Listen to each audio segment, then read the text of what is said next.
नमस्कार, न्यूज 24 पर आप देख रहे हैं सबसे बड़ा सवाल। आपके साथ मैं हूं अखिलेश आनंद। एक और जहां महाराष्ट्र और हरियाणा में चुनावी घमासान चरम पर है, वहीं नरेंद्र मोदी के एक बयान ने आज सबको अचरज में डाल दिया। वो नरेंद्र मोदी जो हरियाणा पहुंचकर हरियाणा को कांग्रेस मुक्त करने की हुंकार भरते हैं, वही महाराष्ट्र में चुनावी रैली के दौरान मंच से शिवसेना के खिलाफ एक भी शब्द ना बोलने का ऐलान कर देते हैं। सवाल यही, क्या मैच फिक्स है? जब बीजेपी को शिवसेना के खिलाफ कुछ नहीं बोलना था तो 2.5 दशक पुरानी दोस्ती क्यों तोड़ी गई? बीजेपी शिवसेना के खिलाफ चुनाव तो लड़ेगी लेकिन कुछ बोलेगी नहीं। क्या यह जनता की आंखों में धूल झोंकने का प्रयास नहीं? सवालों के घेरे में शिवसेना की मंशा भी है, क्योंकि एक और जहां उद्धव ठाकरे ने नरेंद्र मोदी के खिलाफ जमकर जहर उगला, वहीं अभी भी उनके एक सांसद मोदी मंत्रिमंडल में हैं। और इन सब के बीच नरेंद्र मोदी का यह बयान भी सवालों के घेरे में आ गया है कि हरियाणा पर कैपिटा इनकम के मामले में 8वें नंबर पर है। सरकारी आंकड़ों के मुताबिक हरियाणा इस मामले में दिल्ली और सिक्किम के बाद तीसरे नंबर पर है, ना कि 8वें नंबर पर। आज चर्चा इन दोनों मसलों पर होगी। सवाल यही होगा कि आखिर प्रधानमंत्री नरेंद्र मोदी ने क्यों कहा शिवसेना के खिलाफ नहीं बोलूंगा, और दूसरा बड़ा सवाल यह कि क्या मोदी चुनावी भाषणों में गलत तथ्य पेश कर वोटरों को भ्रमित कर रहे हैं? यह रिपोर्ट देखिए, फिर मेहमानों के साथ चर्चा होगी। श्रद्धा और आदर को व्यक्त करने के लिए शिवसेना के खिलाफ एक शब्द भी नहीं बोलूंगा। लोकतंत्र विजयी हो, भारत विजयी हो, भारत माता की। नरेंद्र मोदी के शब्दों में चुनावी सभाओं में शिवसेना के खिलाफ एक शब्द नहीं बोलना बाला साहेब को आदर देना है, लेकिन इस बयान के अपने सियासी मायने हैं। मायने ये कि वोट बैंक खिसके ना, मतलब महाराष्ट्र में अब तक शिवसेना और बीजेपी का वोट बैंक एक रहा है। लिहाजा शिवसेना के खिलाफ बोलकर मोदी भगवा वोट बैंक को नाराज करना नहीं चाहते। शिवसेना के खिलाफ न बोलने के मायने ये है कि अगर एड़ी चोटी का जोर लगाने के बावजूद अपने दम पर महाराष्ट्र में सरकार न बन पाए तो चुनाव बाद शिवसेना से गठजोड़ का रास्ता तैयार रहे। मायने ये भी है कि शिवसेना आज भी एनडीए का हिस्सा है और मोदी सरकार में उसके मंत्री हैं। महाराष्ट्र का पहला चुनाव है और इसलिए मैं बाला साहब के प्रति अपनी श्रद्धा और आदर को व्यक्त करने के लिए शिवसेना के खिलाफ एक शब्द भी नहीं बोलूंगा। ये मेरी बाला साहब ठाकरे को श्रद्धांजलि है, ये मेरी बाला साहब ठाकरे को आदरांजलि है। शिवसेना पर जितने नरम है नरेंद्र मोदी, उतने ही सख्त तेवर है उनके कांग्रेस एनसीपी पर। अपने दम पर और अपने करिश्मे पर नरेंद्र मोदी को इतना भरोसा है कि उन्होंने एनसीपी सुप्रीमो शरद पवार पर आज जमकर हमला बोला। भविष्य में किसी भी रिश्ते पर पूर्ण विराम लगाने के लिए संकेत दे दिए। मैं जानता हूं आपके चरित्र में छत्रपति शिवाजी महाराज के गुण आने की संभावना ही नहीं है। शनिवार से ताबड़तोड़ चुनावी रैलियां कर रहे नरेंद्र मोदी का कांग्रेस पर भी हल्ला बोल जारी है। जिस हरियाणा और महाराष्ट्र को नंबर 1 बताकर कांग्रेस फिर से सत्ता के लिए वोट मांग रही है, नरेंद्र मोदी इसे सिरे से खारिज कर रहे हैं। कांग्रेस का आरोप है कि नरेंद्र मोदी जनता को गलत तथ्य पेश कर भ्रमित करने की कोशिश कर रहे हैं। गुजरात कहाँ है, महाराष्ट्र कहाँ है? हम एक दिन अलग अलग हुए थे मई 1960 में। उस समय हमारी विकास की परिस्थिति एक जैसी थी। आज हम कहाँ, आंकड़े देखिए। और इसलिए मैंने नरेंद्र मोदी जी को चैलेंज किया था कि एक प्लेटफॉर्म पर आकर एक दूसरे की जनता के सामने बातें रखें। तो गुजरात के विकास के पैरामीटर्स क्या है, महाराष्ट्र के क्या है? उम्मीदवार थे, कुछ बोलते थे, वो बात समझ में आती थी, प्रधानमंत्री के पद पे नहीं थे। हरियाणा दिल्ली छोड़ दीजिए, दिल्ली नेशनल कैपिटल है। हरियाणा नंबर 1 है प्रति व्यक्ति आय के मामले में। प्रधानमंत्री हो गया, आज कह दिया है कि 8वें नंबर पे वो अल्फाबेटिकली लिस्ट लेके पढ़ रहे हैं। इतना ज्ञान प्रधानमंत्री को नहीं है। सवाल यह है कि जिस सरकारी एजेंसी पीआईबी के आंकड़े बताते हैं कि प्रति व्यक्ति आय के मामले में हरियाणा और महाराष्ट्र नंबर 1 और 2 पर हैं, क्या इस आंकड़े को नरेंद्र मोदी जानबूझकर तोड़ मरोड़ कर पेश कर रहे हैं? सवाल ये भी है कि शिवसेना के खिलाफ ना बोलने से लेकर एनसीपी पर हमला बोलने तक और कांग्रेस के विकास के दावों की हवा निकालने तक नरेंद्र मोदी सियासत कर वोटरों को भ्रमित कर रहे हैं। Bureau report, news 24। सर्वांना अभिवादन करता है।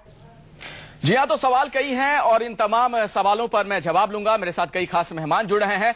भारतीय जनता पार्टी के राष्ट्रीय प्रवक्ता हैं संबित पात्रा मेरे साथ स्टूडियो में मौजूद हैं। प्रियंका चतुर्वेदी कांग्रेस की प्रवक्ता मेरे साथ जुड़ चुकी हैं। श्वेता पारुलेकर हैं, शिवसेना की प्रवक्ता हैं, आपसे भी मेरी बातचीत होगी। और वरिष्ठ पत्रकार उर्मिलेश जी भी मेरे साथ यहां स्टूडियो में मौजूद हैं। आप तमाम मेहमानों का बहुत बहुत स्वागत है न्यूज 24 पर। और संबित पात्रा साहब, पहला सवाल आपसे ही है। नरेंद्र मोदी साहब ने जो आज भाषण दिया है, शिवसेना को लेकर जो बातें उन्होंने कही हैं, उसी से जुड़ा सवाल है। और उसके पहले एक लाइन मेरे जहन में आ रही है कि वो एक कहते हैं ना कि खूब पर्दा है कि चिलमन से लगे बैठे हैं, साहब छिपते भी नहीं है, सामने आते भी नहीं। दोस्ती भी नहीं, दुश्मनी भी नहीं, वजह क्या है? ये डबल गेम क्यों शिवसेना के साथ आप लोग का नजर आ रहा है? नहीं, कोई डबल गेम नहीं है। हाँ। आप देखिए, विडंबना यह है कि अगर सपोज मोदी जी आज शिवसेना के खिलाफ गरजते तो भी ये न्यूज बनता, नहीं बोल रहे हैं तो भी ये न्यूज बन रहा है। नहीं, गरजते तो न्यूज इसलिए नहीं बनता सर संबित पात्रा साहब, बात आगे बढ़ चुकी है। अब नरेंद्र मोदी साहब के खिलाफ तमाम बातें उद्धव ठाकरे कह चुके हैं, सामना में लिख चुके हैं। मैं इसका उत्तर दे रहा हूं, बहुत संजीदा उत्तर है इसका। देखिए, आपको याद होगा राजीव प्रताप रूडी जी का वो प्रेस कॉन्फ्रेंस, जब दुर्भाग्यवश शिवसेना और हम अलग हुए थे, तो उन्होंने कहा था बहुत भरे हृदय के साथ हमें ये अलगाव को अनाउंस करना पड़ रहा है कि आज हम अलग हो रहे हैं। हम अलग होना नहीं चाहते हैं, अभी भी नहीं चाहते थे, उस दिन उन्होंने कहा, मगर टाइम कॉन्स्ट्रेंट्स है, समय लिमिटेड है, एक दिन के बाद नॉमिनेशन भरना है, स्वाभाविक रूप से ना चाहते हुए भी, क्योंकि सीट अरेंजमेंट्स नहीं वर्कआउट हो पा रहा है, इसलिए हम अलग हो रहे हैं। अच्छा। और देखिए, और आज नरेंद्र मोदी जी ने जो स्टैंड लिया है, ये कितना विराट स्टैंड है, इसलिए विराट मैं बताता हूं। देखिए, हाँ, हम जमीन पे लड़ रहे हैं। विराट स्टैंड तो तब होता है जब आप जहां शिवसेना के लोग चुनाव लड़ रहे हैं वहां पर बीजेपी के उम्मीदवार नहीं होते। नहीं, कभी कभी ये राजनीति तो ये श्रद्धांजलि अच्छी आपको नहीं लगता कि असली श्रद्धांजलि यही होती बाला साहब ठाकरे को कि शिवसेना की सरकार बन जाती महाराष्ट्र में? देखिए, जो व्यक्ति बड़ा होता है, बाला साहेब बहुत बड़े व्यक्ति हैं, उनके लिए हर किसी के मन में सम्मान है। मोदी जी ने उनके सम्मान की श्रद्धांजलि दी। उन्होंने कहा कि वाकई इतने विराट व्यक्तित्व है कि उनके खिलाफ मैं कभी एक शब्द नहीं कहूंगा, और भाजपा में कोई भी बाला साहेब के खिलाफ एक शब्द भी नहीं करेगा। चलिए ठीक है, हम जमीन पे हम लड़ेंगे, मगर मन में मैंने कहा 25 वर्ष की ये दोस्ती है, बोलेंगे नहीं लेकिन लड़ेंगे। नहीं, हमने पहले दिन ही कहा था हम शिवसेना के खिलाफ नहीं बोलेंगे। अच्छा, बोलेंगे नहीं लेकिन चुनाव लड़ेंगे। क्यों नहीं लड़ेंगे? ये राजनीति है, स्वाभाविक रूप से हम जमीन पे लड़ेंगे, बिना बोले क्यों नहीं लड़ेंगे? क्यों नहीं लड़ेंगे? ठीक है, खामोश लड़ाई होगी बीजेपी की शिवसेना के खिलाफ। खामोश लड़ाई भी बहुत हसीन लड़ाई होती है। हसीन लड़ाई आप करने जा रहे हैं। ठीक है, श्वेता पारुलेकर हैं, शिवसेना की आप प्रवक्ता हैं। श्वेता पारुलेकर जी, लोगों को यह लग रहा है कि मैच ये फिक्स है। आप लोग भी, आपके जो अनंत गीते साहब हैं, सांसद हैं, अभी भी मंत्रिमंडल में मौजूद हैं, ये कौन सी दुश्मनी है आप लोगों की जो सामने इस तरह से नजर नहीं आ रही है? दो तीन चीज मैं यहाँ कहना चाहती हूँ। एक बात तो पंतप्रधान नरेंद्र मोदी जी ने अभी जो बयान दिया कि मैं शिवसेना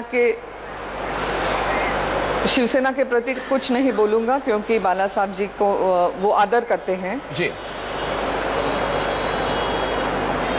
अभी ये उनकी राजनीतिक परिपक्वता का एक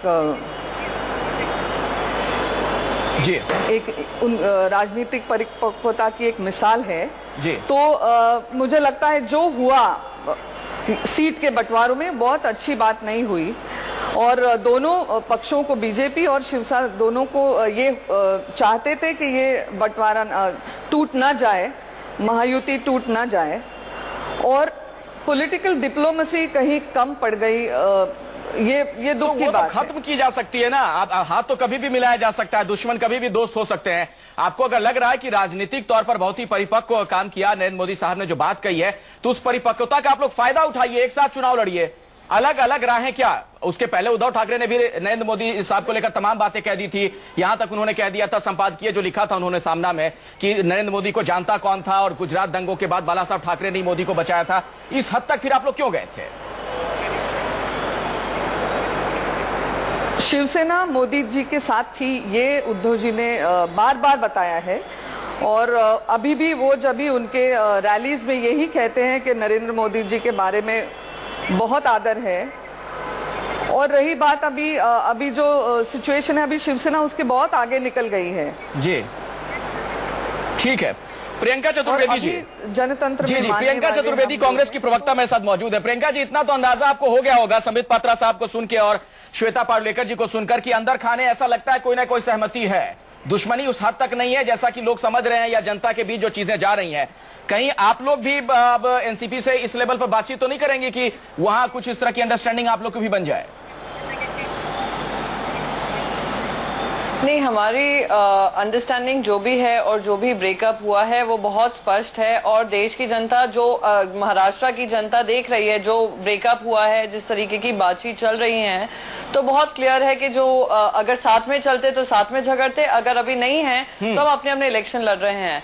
मैं बस यहाँ पे एक चीज कहना चाहूंगी कि नरेंद्र मोदी जी ने जिस तरीके से आज ये स्पीच में अपना बोला, जैसे कि किसी तरीके का एहसान कर रहे हैं शिवसेना पे, वो कोई एहसान नहीं जताना चाहते शिवसेना पे, तो बुरा लगता है कि छोटी सोच दर्शित होती है उनकी कि आप एक स्पीच के समय पे बोल रहे हैं हम शिवसेना पे अटैक नहीं करेंगे, बाल ठाकरे पे अटैक नहीं करेंगे। पर हाँ, ये भी है कि आइडियोलॉजिकली दोनों एक लाइक माइंडेड पार्टी हैं, तो हमें सरप्राइज नहीं होगा कि पोस्ट पोल अलायंस करने की ये लोग कोशिश करें, क्योंकि यूपीए में अभी एनडीए में अभी भी शिवसेना मैं उर्मिलेश जी के पास जाऊंगा, इसके पहले संबित पात्रा आपको कुछ जवाब देना चाह रहा था, जो भी नहीं है वो महाराष्ट्र की जनता के सामने। प्रियंका आपको कुछ जवाब देना चाह रहे हैं संबित पात्रा? नहीं, मैं इतना ही कहना चाहता था, हाँ, दुश्मनी और लड़ाई के जो इंटरनल डिटेल्स है वो कांग्रेस बेहतर समझ पाती है, हम नहीं जानते। हम दोस्ती अच्छे से समझते हैं और वही निभा रहे हैं। लेकिन दोस्ती कहां निभा रहे हैं सर? चुनाव लड़ रहे हैं आप शिवसेना के खिलाफ, चुनाव ही नहीं लड़ते। देखिए अखिलेश जी, राजनीति है, राजनीति में कई बार ग्राउंड में चुनाव लड़ना पड़ता है, मगर मानस सखा भी होता है, अर्थात मन में चुनाव लड़ना पड़ता है, लेकिन ड्राइंग रूम में दोस्ती नहीं, ड्राइंग रूम नहीं होता है। मैंने मानस सखा कहा, बहुत धार्मिक और आध्यात्मिक शब्द का इस्तेमाल किया। मानस सखा अर्थात हम मन से चाहते हैं कि हम साथ रहें, मगर राजनीतिक बाध्यताएं होती है, ये राजनीतिक फील्ड है, इस कारण से वहां लड़ना पड़ता है। जी, इसमें कहीं आपको पोस्ट पोल अलायंस की बू तो नहीं आ रही है? उसी के मद्देनजर ये सब कुछ तैयार किया जा रहा है। नहीं, देखिए, अगर बीजेपी के पर्सपेक्टिव से देखूं तो बीजेपी, मुझे लगता है कि इस चुनाव के बाद अगर उसको अच्छी खासी सीटें महाराष्ट्र में मिलती हैं तो उसकी फर्स्ट प्रायोरिटी होगी कि जो छोटे मझोले दल हैं महाराष्ट्र में, जिनके साथ उसने अभी भी अपने रिश्ते कायम रखे हैं शिवसेना से गठबंधन टूटने के बावजूद, अगर उन दलों के पास इतनी संख्या आ जाती है कि सरकार बनने की स्थिति आ जाए, तो वो प्रीफर करेगी छोटे मझोले दलों का गठबंधन बनाना महाराष्ट्र में। शिवसेना को फिर वो नहीं पूछेगी और नहीं पूछना चाहिए उसको, उसकी लॉजिक के हिसाब से। लेकिन इन केस अगर इन छोटे मझोलों दलों के पास उतनी संख्या नहीं आई और स्वयं बीजेपी की भी सीटें उतनी नहीं आई कि वो अपने बल पर इनके साथ मिलकर सरकार बना सके, तो नेचुरली शिवसेना के अलावा और कोई चारा नहीं है, बशर्ते कि एनसीपी, जिसका अनुमान लगाया जा रहा है वो राष्ट्रवादी कांग्रेस पार्टी सीधे देश की सबसे बड़ी राष्ट्रवादी party with in the court BJP के साथ न आ जाए। तो एक तो ये पहलू है। ठीक है। दूसरी बात जो बहुत इंपॉर्टेंट मुझे नजर आती है महाराष्ट्र में शिवसेना बीजेपी के रिश्तों के बरक्स, वो ये है कि देखिए, जो पहले बीजेपी शिवसेना का रिश्ता था इतने वर्षों का, वो बहुत नेचुरल था, क्योंकि दोनों हिंदुत्ववादी पार्टियां हैं और महाराष्ट्र की राजनीति में शिवसेना एक खास ढंग की हिंदुत्व पार्टी है, जिसके पास ओबीसी बेस है, जिसके पास स्ट्रांग ओबीसी बेस रहा है। तो ये एक पर्टिकुलर उसका कैरेक्टर है जो पूरे देश में दूसरी और हिंदुत्ववादी पार्टियों के पास नहीं है, including BJP in larger picture. तो वैसे में अभी बीजेपी जो आज की तारीख में इतनी बड़ी पार्टी बनकर उभरी है देश भर में, अभी मुझे लगता है बीजेपी का नेतृत्व या संघ परिवार भी चाहता है कि बीजेपी एक क्षत्र हिंदुत्व की पूरी देश में पार्टी बने with support of other sections. इसीलिए शिवसेना महाराष्ट्र में फलती फूलती रहे और बीजेपी फलती फूलती रहे, ऐसा नहीं हो सकता। कुल मिलाकर ये जो लड़ाई है खत्म होती है तो ये बीजेपी के लिए फायदे की बात है। पात्रा जी, कुल मिलाकर ये लड़ाई कुर्सी की अब नजर आ रही है, मुद्दे गौण हो चुके हैं और आप लोग अगर अलग अलग चुनाव लड़ भी रहे हैं तो सिर्फ इसलिए कि किसको ज्यादा सीटें आ जाए उसका मुख्यमंत्री बन जाए, क्योंकि आप इस बात से तो नकारेंगे नहीं। कल अगर आपको कल शिवसेना की जरूरत पड़ी तो आप लेंगे? नहीं, वो उस पर बाद में आऊंगा, मगर इससे मैं बिल्कुल नहीं नकारूंगा कि हम तो जीतने के लिए लड़ रहे हैं और ग्राउंड में अर्थात जमीन पे जहां हम लड़ रहे हैं वहां हमारे खिलाफ शिवसेना भी है, कांग्रेस भी है, एनसीपी भी है, हम सबको हराएंगे। चुनाव के पहले, चुनाव के बाद साथ आ सकते हैं? नहीं, देखिए, चुनाव के बाद क्या होगा मैं अभी से कल कल्पना क्यों करना शुरू करूं, जबकि मुझे पता है कि हम सरकार बनाएंगे। मगर मैंने जैसे कहा कि शिवसेना से अलग होना हम नहीं चाहते थे, वो भी नहीं चाहते थे, बाध्यताओं के कारण से अलग हुए हैं। श्वेता पारुलेकर जी, बाध्यताएं हैं, होता है कई बार। बाध्यता यही नजर आ रही है। श्वेता पारुलेकर जी, आप लोगों की तरफ से भी बार बार सीएम पद को लेकर ही हठधर्मिता निभाई गई। उद्धव ठाकरे साहब का जो बयान भी आया था कि आप केंद्र में राज करो और हमें महाराष्ट्र दे दो, कुल मिलाकर तस्वीर यही नजर आ रही है कि सीएम पद की लड़ाई थी। कल को भारतीय जनता पार्टी का साथ आपको चाहिए होगा तो आप लोग ले लेंगे? नहीं, देखिए, बात यह है कि हमारा लक्ष्य एक ही है कि महाराष्ट्र, कांग्रेस और राष्ट्रवादी मुक्त महाराष्ट्र को बनाना। और हमारा विश्वास है कि शिवसेना को बहुत अच्छी तरह से वोट मिलेंगे और सरकार खुद शिवसेना बना सकेगी। तो कांग्रेस और एनसीपी मुक्त जो महाराष्ट्र बनाना चाह रही है श्वेता पारुलेकर जी, उसमें बीजेपी को क्यों फिर आपने साइड में कर दिया? दोनों अलग अलग चुनाव लड़ने का क्या मतलब है? एक दूसरे को वोट अगर आप लोग ट्रांसफर करते तो आप ही को फायदा होता ना। तो मुक्त वाले भी तो साइड हो गए हैं, दो अलग अलग, जिनको मुक्त करना है वो भी तो दो बन गए हैं। अभी हम बार बार वही बात कर रहे हैं। नहीं, 15 साल इन्होंने जो कुशासन किया है महाराष्ट्र में कांग्रेस और राष्ट्रवादी ने, इससे महाराष्ट्र की जनता तंग आ चुकी है। यहाँ बीजेपी का सवाल नहीं आता है, आप बात समझ लीजिए। और आगे राजनीति में क्या हो सकता है ये अभी बताना तो बहुत कठिन है, जब समय आएगा तो बता देंगे कि क्या करेंगे। हर चीज मुमकिन है, ठीक है। और आज एक और बड़ा सवाल है जिसके बारे में हमने अपने दर्शकों को रिपोर्ट में भी वो बात बताई थी। सवाल ये कि क्या नरेंद्र मोदी साहब चुनावी भाषणों में गलत तथ्य पेश करके जनता को भ्रमित कर रहे हैं। जिस तरीके का उनका बयान आ गया था, हरियाणा को उन्होंने पर कैपिटा इनकम के मामले में 8वें नंबर पर बता दिया था, उससे कई सवाल खड़े हो गए। मेरे पास संबित पात्रा साहब उस प्रिंट आउट है जो आपकी जो साइट है ना इंफॉर्मेशन ब्रॉडकास्टिंग मिनिस्ट्री की, उस पर साफ साफ लिखा गया है। मैं आपको बता रहा हूं कि तीसरे नंबर पर हरियाणा है पर कैपिटा इनकम के मामले में, दिल्ली सबसे ऊपर है, उसके बाद सिक्किम, फिर हरियाणा। तो झूठी जानकारियां क्यों दी जा रही नहीं, देखिए मेरे पास भी कुछ जानकारियां हैं जिसके अनुसार बहुत सारी यहाँ विषय रखे हुए हैं। जैसे साक्षरता में हरियाणा 22वें स्थान पे है, बेरोजगारी में 18वें स्थान पे है, विकास दर में 20वें, और यहाँ प्रति आय व्यक्ति पे 8वां नंबर ही लिखा हुआ है।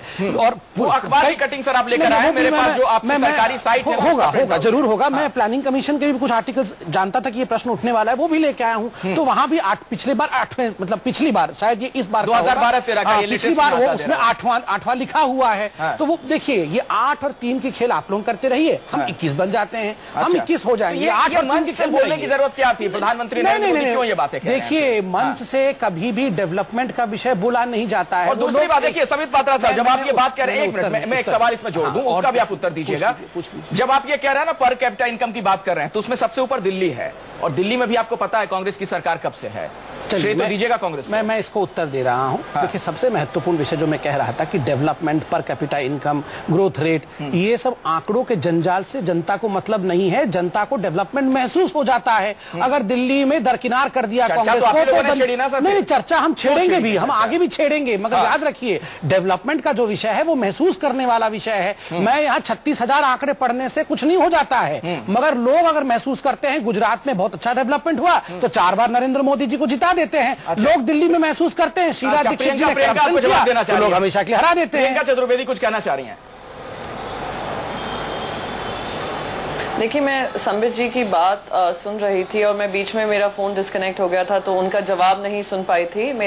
जो मैंने चीज कही थी उस पर उन्होंने क्या जवाब दिया था।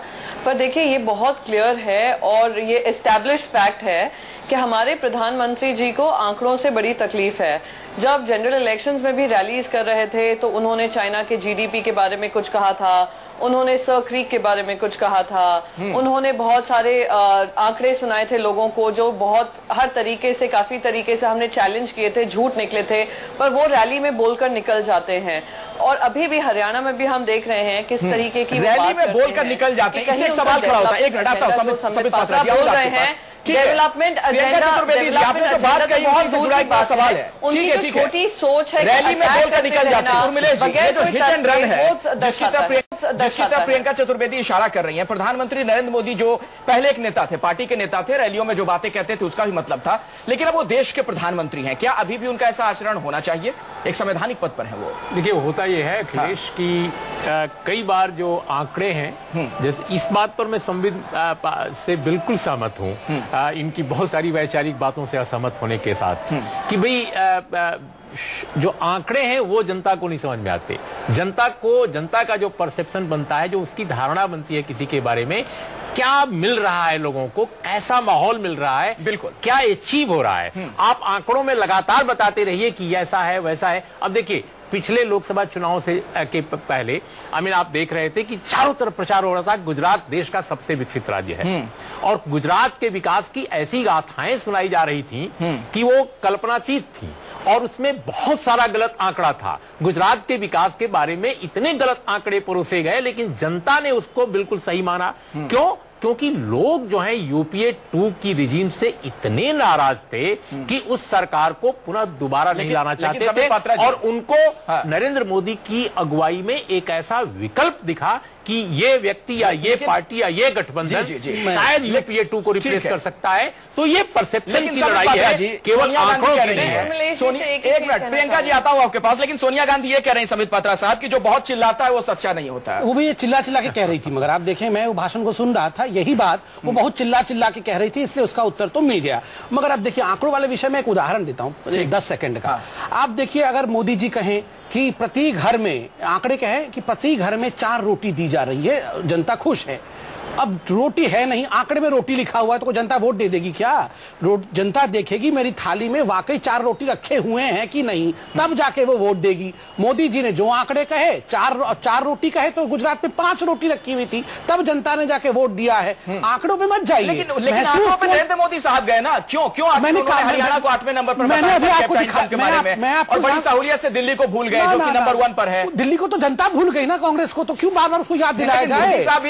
नहीं, क्यों हरियाणा को नंबर 8 आप बता रहे, तो दिल्ली को भी तो याद कीजिए। आंकड़ों का विषय है, मैंने आपको अभी दिखाया ना कि पिछला आंकड़ा तो 8वां नंबर ही बता रहा है। हो सकता है 3-4 दिन के अंदर कुछ बदलाव हुआ, वो मुझे नहीं पता। आंकड़ों की लड़ाई बड़ी विचित्र है। मैं एक लाइन बताऊं मध्य प्रदेश के बारे में, BJP ruled state Madhya Pradesh के बारे में आज ही एक अंग्रेजी अखबार में मैंने लंबा लेख पढ़ा एक बड़े आदमी का। उसमें कहा गया है कि विकास की नई मंजिलें चढ़ रहा है मध्य प्रदेश। मैं जानता हूं मध्य प्रदेश कृषि में बहुत अच्छा कर रहा है, लेकिन आप देखिए जो सोशल जो सामाजिक सूचकांक है उसकी क्या हालत है, क्राइम का क्या हाल है। क्या कोई भी इस देश में कहीं ये बहस करता नजर आता है कि महिलाओं के खिलाफ क्राइम के मामले में, बलात्कार के मामले में मध्य प्रदेश देश का अव्वल राज्य है? क्या कोई आंकड़ा आपने रखा और जिस लेख का जिक्र उन्मेश जी आप कर रहे हैं, मैंने भी पढ़ा। क्या प्रियंका जी ऐसा होता है कि अपनी सहूलियत के मुताबिक आप लोग आंकड़ों की बाजीगरी करते हैं, चाहे दल कोई भी हो? नहीं, मैं बस एक चीज कहना चाहूंगी। उर्मिलेश जी ने काफी कहा कि गुजरात के आंकड़े उल्टे सीधे दिखाए गए थे, पर देश की जनता ने उस पर यकीन जताया और नरेंद्र मोदी जी को एक विकल्प देखा प्राइम मिनिस्टर की पदवी के लिए और उनको वोट किया। मैं बस उनसे एक चीज कहना चाहूंगी और संबित से भी कहना चाहूंगी, आप गलत आंकड़ों को सही बनाकर गवर्नमेंट में बन तो सकते हैं, सरकार बना तो सकते हैं, पर सरकार चला नहीं सकते। आप देश की जनता ने अब आपको 5 साल दिए हैं और अगर आप इसी तरीके की बातें करते रहेंगे और काम कुछ ग्राउंड पे होगा नहीं। अब आप देखिए इलेक्शन रैली में उन्होंने कुछ मुद्दे बनाए थे, इन्फ्लेशन को लेकर, करप्शन को लेकर, विमेन एम्पावरमेंट को लेकर, उसकी तरफ हम कोई एक सिंगल काम हो जो इन्होंने किया हो और बताएं। ब्लैक मनी का बात कही थी, लेकिन आप ये चिंता की बात नहीं है, तो बहुत स्पष्ट है कि सरकार आपने बना ली होगी देश की जनता को ये सपने दिखा कर, सरकार चला नहीं सकती। दिखाने की बात जब प्रियंका कहती है तो ये जनादेश का अपमान होता है। इस तरह की बात ना करें। आपको संबित पात्रा को जवाब देना चाह रहे हैं। प्रियंका जी देखिए, आप युवा हैं, हम लोग सब नहीं, वो आपको जवाब देंगे। अगर आप उनके सपनों को साकार नहीं करेंगे तो वो 5 साल में आपको उसका भी जवाब मिल जाएगा। मैं ये बोलने की कोशिश कर रही हूं। मैं इतना बोल रहा प्रियंका जी, हम लोग यंग लोग हैं, हम लोग इस तरह जनता को नजरअंदाज ना करें कि जनता बेवकूफ बन गई और किसी को चुन लिया कि जनता समझ नहीं पाई। जनता सबसे बड़ी चीज है, याद रखिए, most intelligent component of democracy is the public. Public ने चुना है सोच समझ के, और आप केवल इश्तिहार देके कि बहुत ग्रोथ हो रहा है, पब्लिक ने चुना ग्रोथ को प्रमोट नहीं कर सकते हैं। अब महाराष्ट्र और हरियाणा में तो कुछ और नेताओं को आप प्रचार करने जाने देते हैं, वहां भी नरेंद्र मोदी साहब ही एकदम कमान संभाले हुए हैं। क्यों नहीं संभालेंगे? वो हमारे नेता है, क्यों नहीं संभालेंगे? क्या हो गया? क्या हो गया? सामने और भी काम है, तमाम जिम्मेदारियां हैं। वो